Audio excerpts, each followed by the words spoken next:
Do you got eBay? Do you got Walmart? Do you got Amazon? I sound like a guy with a trench coat, Hey, I got watches. I got, you name it. I got. Welcome to ERP on Tap, your steady flow of everything you want to know about NetSuite and Acumatica. The podcast where we dive into practical tips, expert insights, and real-world examples, exploring the tools, tips, and tricks you need to make your business processes flow like never before. Is e-commerce a big part of your business? If it is, you might enjoy today's show because I'm bringing on my friend Seth, and he knows e-commerce. When somebody talks to me anytime about, hey, we got Amazon orders, we got eBay orders, we got Walmart orders, or we have a Shopify and we're trying to streamline it with our ERP and we're having frustrations, Seth is the guy I call. Seth has been doing this for over a decade. He actually started in the School of Hard Knocks, trying to figure it out himself. So let's bring him on, my friend Seth. Seth, thanks so much for being on ERP on Tap. Happy to be here. Good to see you. Man. Well, I tell you, in my intro, I was talking about how much I rely on you because whenever anybody comes to me that, has Amazon or Walmart and wants those connections to be seamless, you're always the guy I call. But before we go there, because we're going to go there, let me ask you, what do you do when you're not working? Tell us a little bit about the behind the scenes Seth. Yeah, sure. So I live in Los Angeles and I do some screenwriting in the free time and a little bit of acting here and there. Nice. Going to be in Taming of the Shrew next week. So if you're in Hollywood, stop on by. Playing Vincentio. Oh my gosh. So can you just stand up and just start quoting Shakespeare for us? I mean, come on, give us a line. Give us a good line. To be or not to be. One that we don't know. So foul and fair a day I have not seen. It's okay, there we go. Best first line, yeah. Oh man, that's fun. That's really fun. I'm in NorCal, as you know, and so if they, listeners, if you hear any rivalry here a little bit, SoCal and NorCal, we don't get along. So we might just be, throwing, shade at each other a little bit, and that's okay. So, listeners, feel free to chime in and say where you'd rather live. Down in LA where you can't breathe at all because the smog is so thick that it just invades your lungs and penetrates and starts to kill you, like as if you smoke 8 packs a day and you sound like Marge Simpson's sisters. Or you could go to the fresh Northern California air where it's beautiful and there's pine trees and property and your neighbor isn't 5 feet away. So, downtown San Francisco, I'm sure, is full of fresh air. And we don't really associate San Francisco with NorCal, even though officially it is NorCal. Yeah. Touche. Good one. Absolutely. Well, I'll tell you what, we have been talking a long time with customers about Acumatica, you and I. As I told our listeners, whenever somebody comes and and the word e-commerce comes up, I'm like, I'm going to call Seth. But you have this background with Acumatica specifically. Tell me a little bit about, how many years you've been working with Acumatica. Tell me about your past with Acumatica. Sure. Yeah. So I've been in the Acumatica ecosystem for 10 years. Came in via kind of marketing and nonprofit accounting.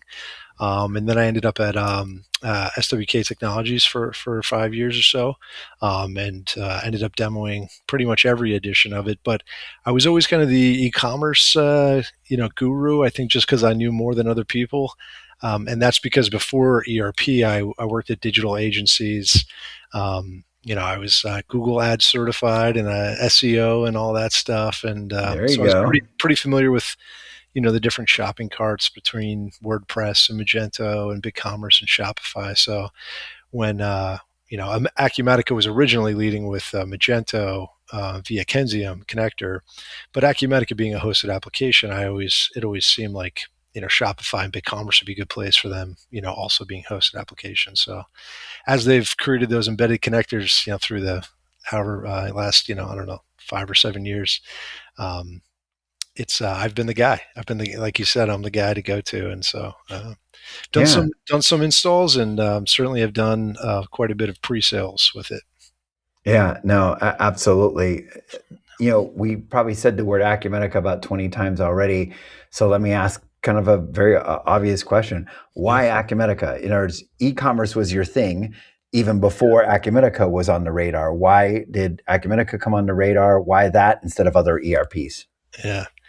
Well, it's funny. I this might seem kind of random, but I always think of I had an uncle who unfortunately passed away in his 50s due to melanoma. But when he joined the Marines, and he was the youngest of six, and coming out of the military, he had the GI Bill, and picking a major, he looked in the almanac at what jobs were most available every year, and it was accounting.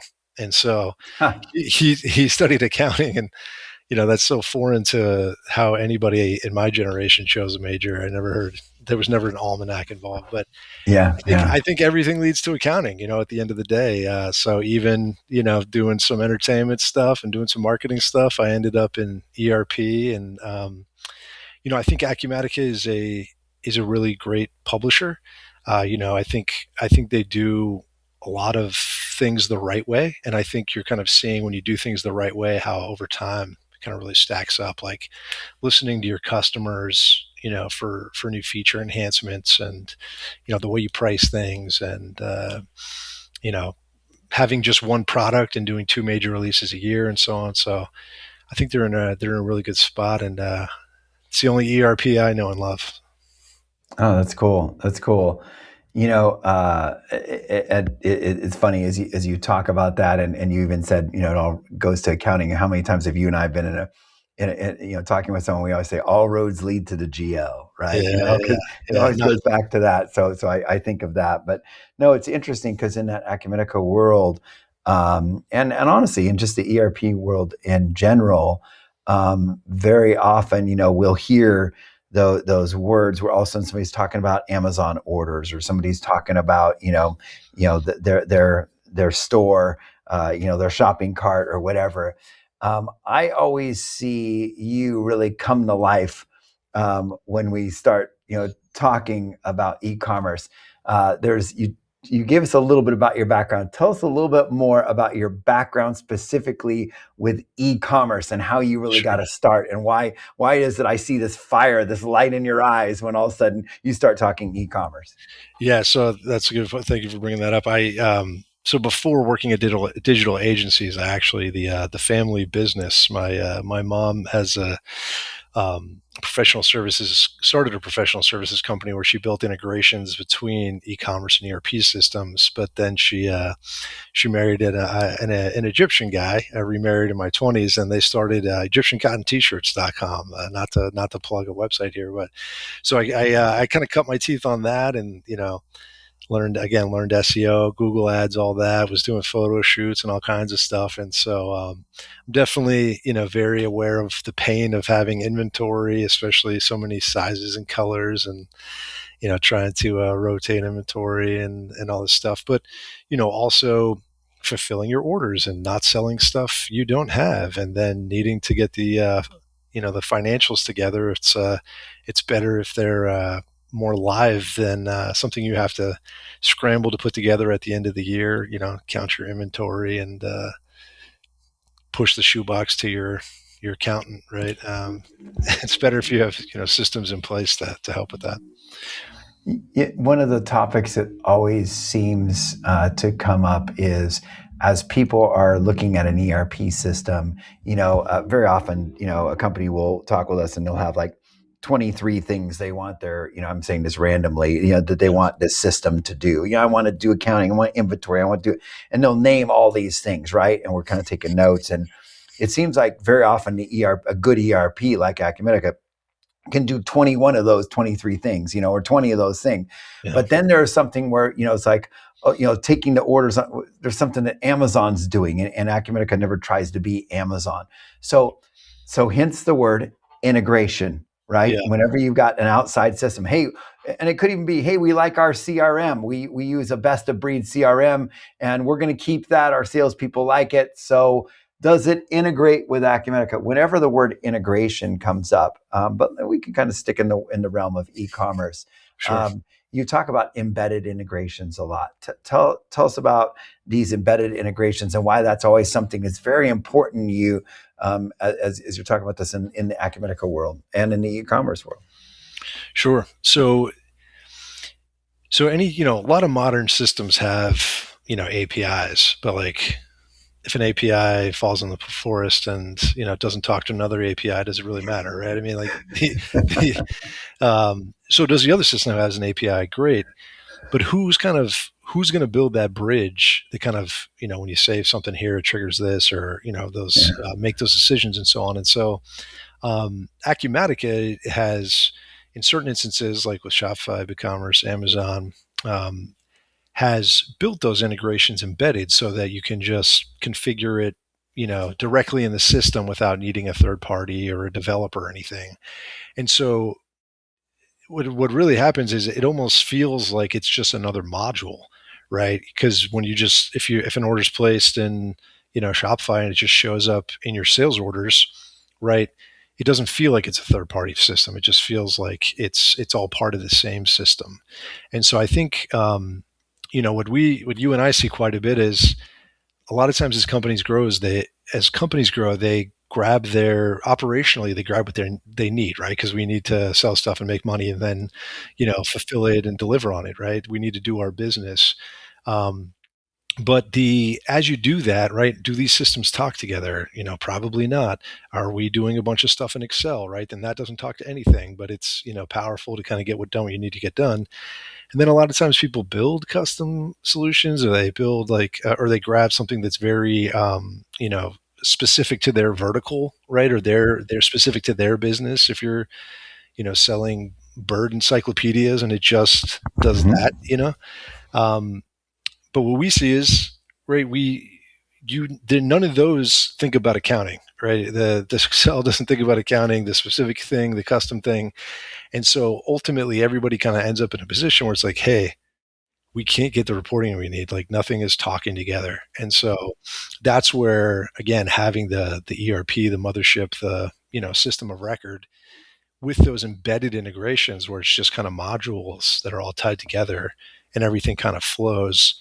I like to say it's a beautiful symphony in form, right? It's we're updating our inventory, we're capturing our cost of goods sold, we're shipping stuff, but then booking the revenue. It's just when it's much faster and like cleaner. I don't think that people really. I think it's hard for me to communicate how valuable that is, because it's a problem that's not going to just organically get better. Right, it's only going to get worse and worse until you do something, and so that's where I think those embedded integrations, where it's more just like configuration or advanced configuration versus custom development or needing a third party tool, is very powerful. It is very powerful. As I hear you talk about that, I think of another thing that we commonly hear from people kind of checking out to see if we can help them become more efficient. And that is, we often hear the word manual processes, right? When it comes to e-commerce, it's, we had to go and download or import our orders into the system and stuff like that. How do you help people streamline that process and help people get rid of manual processes? Yeah, well, I mean, part of these embedded integrations are the stuff can just flow either on a automation schedule or even, real time, be pushing stuff in. And so, right, you take away that manual thing that, Jimmy has to do, and then your system isn't relying on Jimmy anymore. It's a system, it's a machine. And I think one of the big things about that too is, like if we're pulling in our Amazon orders and Walmart orders and Shopify orders and everything, right, we're updating our inventory as we go, right? So we can make more informed kind of purchasing decisions or even transfer things between. Maybe we don't need as much inventory on hand as we think we did. But then again, capturing those actual cost of goods sold, which if we're doing, purchase orders and purchase receipts and entering landed costs, we have our true costs. And then we know, like, are we actually making money, right? At the end of the day, we want to know what our margins are. But what I was trying to get to is that when these orders come in too, we can also be booking them to the right, revenue centers so that we know, like, hey, in Japan, those bird encyclopedias are doing quite well. Maybe that helps inform our marketing in, Michigan, or maybe we want to, advertise on Amazon because these are doing well, over in Walmart or something like that. So I think having everything flow, having that data at your fingertips, you're not just kind of, your labor isn't just going into like trying to get everything together. It's, you then have the data where you can actually make, decisions and No, that's good. do better business. You use the word real time. Expand on that just a bit, because you talked Sure. about not having to rely on Jimmy Ware, but real time is very important for people. Yeah. Why is that, and how can you help people in that realm? Yeah. So with real time, often with APIs, you're using like a webhook where it's just like doing like a push, and it's just, it should really come in less than a minute. Sometimes people say that's too fast, right? If you have customers that might need to make tweaks, but yeah, that's the joy of using those APIs where, you don't even have to wait for some schedule to run. It just shows up, right? It's like, again, it just feels like it's another module where like, um, if you create a shipment off of a sales order, it shows up in the shipping module, right? And then if you create an invoice off of a shipment, it shows up in the AR module. And so if you an order's placed in Shopify, it just shows up in your sales order module, right? It just feels like another module in the system. That's cool. It's funny when you were putting all this together, the fact that you've got real time, the fact that we're eliminating manual processes, the fact that you still kind of got this one source of truth because of these integrations you're talking about. Yeah. You still have this one source of truth because of the integrations you're talking about. It's nice because, again, you have this system where you want your inventory, but Acumatica is not Shopify. So for it to be able to have that information, so you're still just looking at Acumatica and it's being updated with this. Totally. To me, that's always fascinating, and I think for a lot of customers, it's that is when they didn't have that before, and all of a sudden they know what it's like.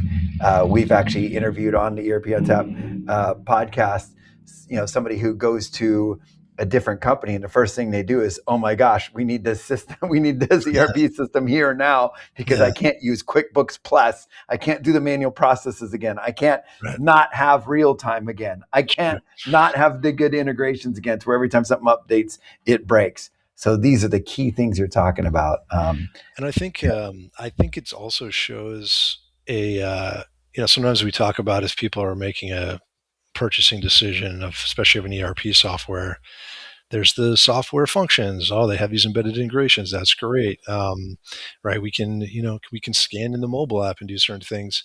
And then there's who's going to help you implement it, which is obviously very important. You don't want a half implemented ERP system, right? It's the saddest thing in the world, not wasted talent. It's a half implemented ERP. But that was a movie quote. ERP on Tap listeners, what movie was that from? Extra points if you get it. It's one of my favorites. Yeah. But the publisher, going back to the idea of the publisher and like, oh, they built these embedded integrations, they listen to their customers and stuff. I also think choosing what to build themselves to kind of have proprietary, right? Like, are you Amazon, when they decided they needed their whole own like server environment and stuff, right? They created AWS because nothing out there was good enough for them. Which I think we're all, glad they did. But, are you creating a proprietary database system and so on? And so, Acumatica uses SQL servers hosted in AWS, and they didn't try to create their own shopping cart, right? They knew Shopify, BigCommerce are, doing it better. And so let's just make that feel like another module and stuff. So that's great. Yeah. That's great.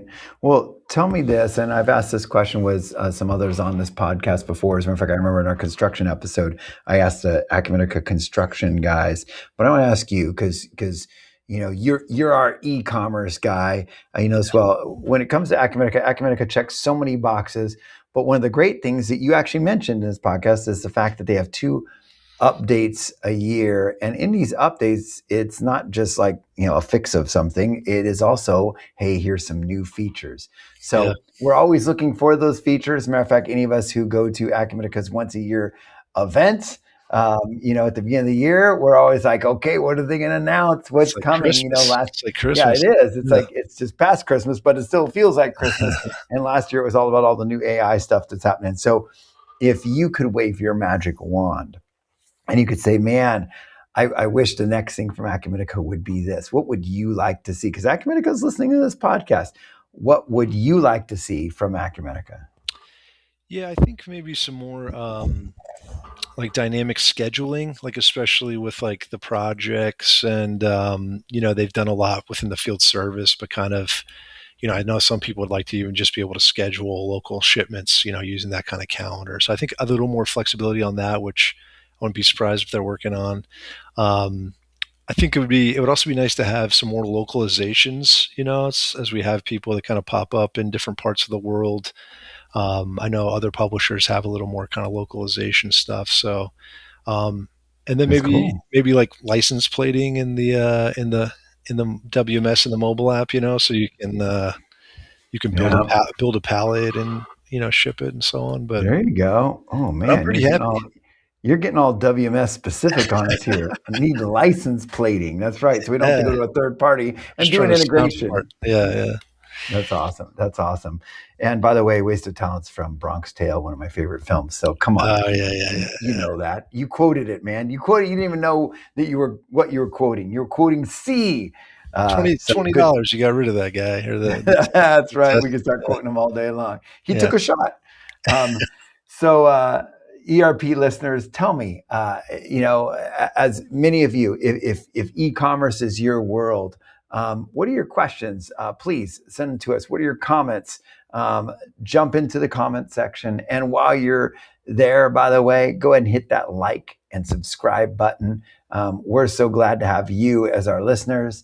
And what questions do you have for Seth?